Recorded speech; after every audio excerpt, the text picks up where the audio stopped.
దేశంలోనే తొలి digital library ఏర్పాటు చేసిన గ్రామం పెదరావూరు గాని అలాంటి గ్రామాన్ని వైసీపీ పాలకులు నిర్లక్ష్యం చేశారు అని తెనాలి ఎన్డీఏ కూటమి ఎమ్మెల్యే అభ్యర్థి నాదెండ్ల మనోహర్ విమర్శించారు.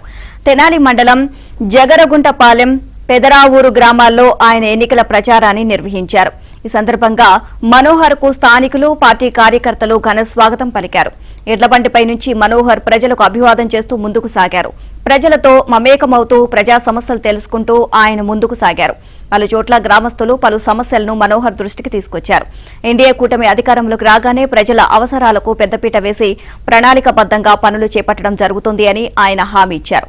మే 13న జరిగే ఎన్నికల్లో గాజు గ్లాసు గుర్తుపై ఓటు వేసి ఎమ్మెల్యేగా తనను, సైకిల్ గుర్తుపై ఓటు వేసి ఎంపీగా పెమ్మసాని చంద్రశేఖర్ ను గెలిపించాలని నాదెండ్ల మనోహర్ కోరారు.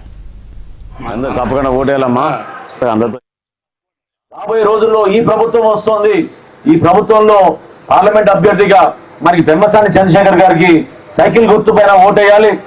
అదే విధంగా మీ అభ్యర్థిగా శాసనసభకి ఎమ్మెల్యే కోసం నేను నిలబడ్డా కాబట్టి గ్లాస్ గుర్తు మీరు ఓటేయాలని చెప్పి గ్రామాల్లో కూడా మార్పులు వస్తున్నాయి.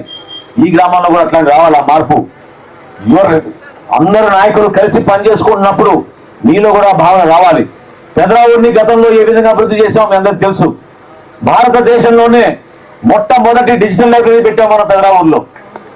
మొట్టమొదటి డిజిటల్ లైబ్రరీ 14-15 సంవత్సరాల క్రితం మనకి ఆలోచనతో మన బిడ్డల కోసం ఉద్యోగ అవకాశాలు రావాలి, వాళ్ళకి కంప్యూటర్ నైపుణ్యం పెంచాలని చెప్పి ఆ రోజున మనం డిజిటల్ లైబ్రరీ ఏర్పాటు చేశాం. ఇంకెక్కడైనా ఉందా ఇటువంటి డిజిటల్ లైబ్రరీ? చెప్పండి. ఎందుకు మూసేశారు అది చెప్పండి. ఎంతమంది మహిళలకి, వితంతులకి, వికలాంగులకి మనం పెన్షన్లు ఇచ్చాం చెప్పండి. ఎంతమందికి ఇచ్చాం పెన్షన్లు? ప్రతి ఒక్కరికి మనం పెన్షన్లు ఇచ్చాం. అదే విధంగా ఇల్లు కట్టుకునే కార్యక్రమంలో ఎక్కడో వివక్ష చూపించలేదు. కానీ ఈ రోజున నువ్వు వైసీపీకి ఓటేసావా, టీడీపీకి ఓటేసావా, నా కోసం నువ్వు ఏం చేశావు అనే ప్రశ్న అడుగుతుంటే మీరందరూ కూడా దయచేసి అర్థం చేసుకోండి. దేనికోసం ఆ మహానుభావుడు బాబాసాహెబ్ అంబేద్కర్ నిలబడి ఆ రోజు పోటీ చేసి ఈ ప్రభుత్వంలో మార్పు రావాలి, ప్రజల్లో మార్పు రావాలి, సమాజంలో మార్పు రావాలని ఒక అద్భుతమైన రాజ్యాంగం కోసం ఆయన కష్టపడ్డారో దాన్ని గుర్తు తెచ్చుకోండి. అంతేగాని మనం కేవలం విగ్రహాలకి మనం దండలేసినంత మాత్రాన మన పని పూర్తయిపోదు.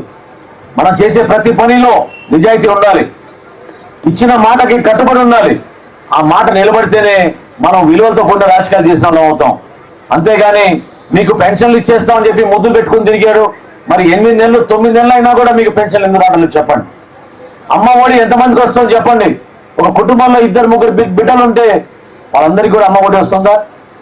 ముగ్గురులో ఒక బిడ్డకి ఇస్తారని అమ్మ ఒడి. అనేక పథకాలు మీకు అందాల్సిన పథకాలు కూడా ఆపేశారు. నవరత్నాలు అన్నారు కానీ సంక్షేమం ఎప్పుడు కూడా గతంలో ఆగలేదు. దయచేసి గుర్తు పెట్టుకోండి. మీరు 1956 నుంచి ఇస్తున్నాం మన పెన్షన్లు. దామోదరం సంజయ్ గారు ముఖ్యమంత్రిగా ఉన్నప్పటి నుంచి మన రాష్ట్రంలో మన పెన్షన్లు ఇచ్చుకుంటూ వస్తూ ఉన్నాం. కొత్త ఏం కాదు. జగన్మోహన్ రెడ్డి గారు వచ్చినాక మన పెన్షన్ ఇవ్వలేదు మనం. నేను ఉన్నప్పుడు ఎన్ని పెన్షన్లు ఇచ్చాను మీ అందరూ తెలుసు. 35 కిలోల బియ్యం ఎంతమందికి ఇచ్చాడు ఈ మహానుభావుడు చెప్పండి. ఎన్ని రోడ్లు వేశారు మన పల్లెల్లో మీరు చెప్పండి. అర్థం చేసుకోండి. నేను ఈ మాట ఆవేదనతో మాట్లాడుతున్నాను. ఎందుకంటే మనకు జరగాల్సిన అభివృద్ధి, మనకు జరగాల్సిన పనులు ఆగిపోయినాయి.